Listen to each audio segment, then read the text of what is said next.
Welcome to ValueVest Daily, where we deep dive into the best value and momentum investment opportunities. Today, we're looking at a company that's tackling a massive paradox. What if you could get all the reliability of natural gas power, but without, the carbon emissions? Sounds impossible, right? Well, a company called Net Power says they've cracked the code, and their solution could be a total game changer. This question right here is really the fundamental dilemma for our entire global energy system. We all want clean, green energy, no question.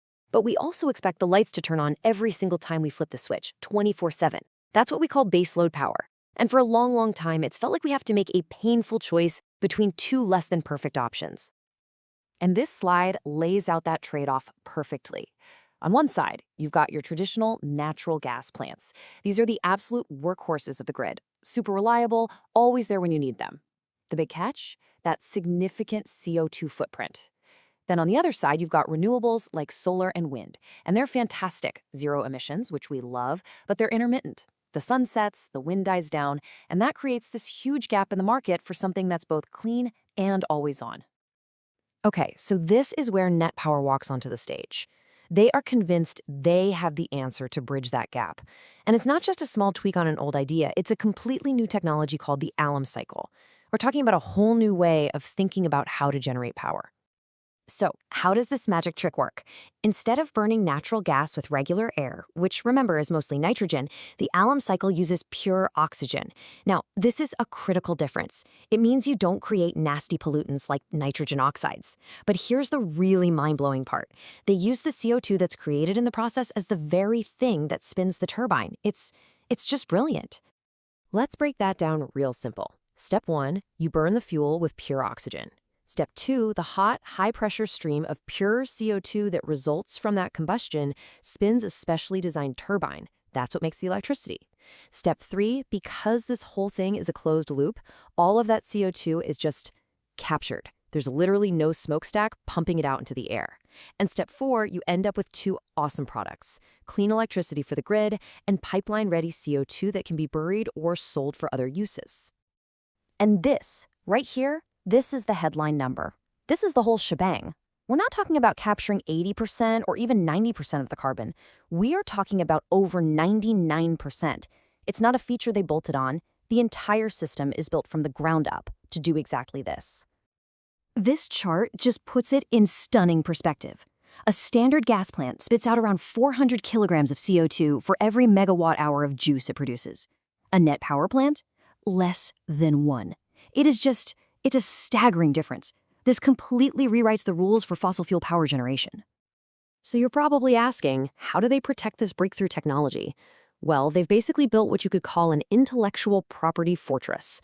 We're talking over 100 patents and a research head start that's at least a decade, maybe 15 years long.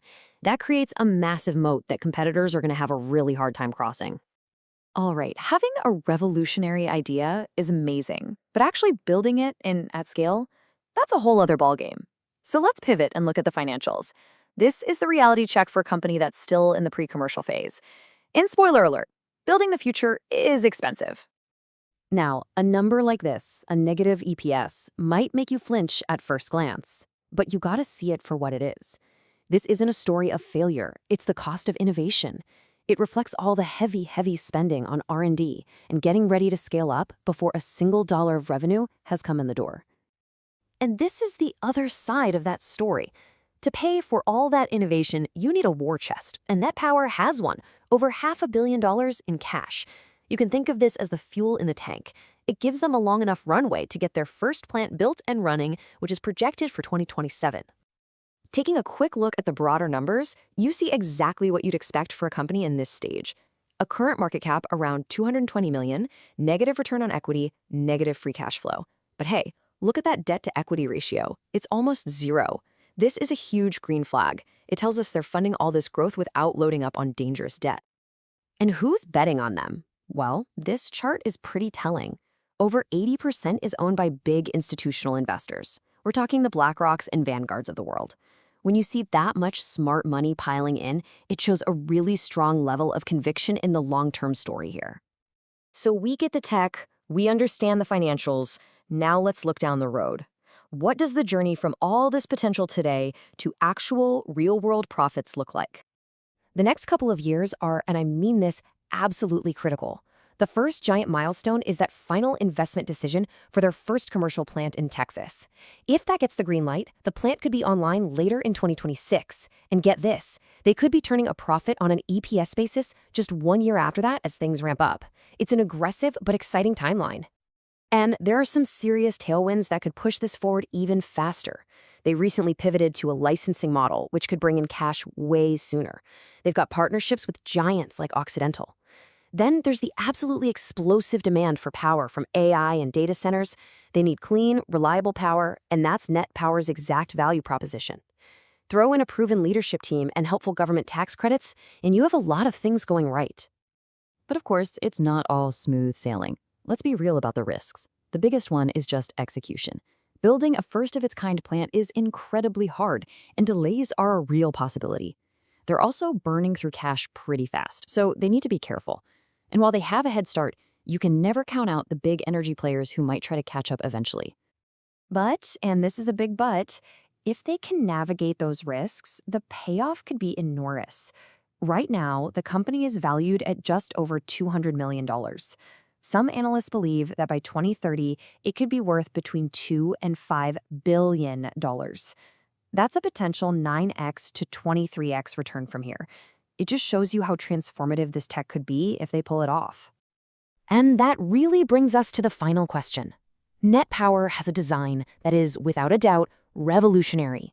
It could solve one of the biggest problems in energy today. But the path from a brilliant idea to a global standard is long and it's tough. The question for any investor is, can they execute? Can they truly change the energy game? Just a quick reminder, this is not financial advice. Please do your own research before making any investment decisions. Please subscribe, like, and share ValueVest Daily for learning totally unbiased daily opportunities before you put your money to work. Hey, one more thing. Please put in a comment if you want us to deep dive into any specific ticker symbol. Thanks for watching.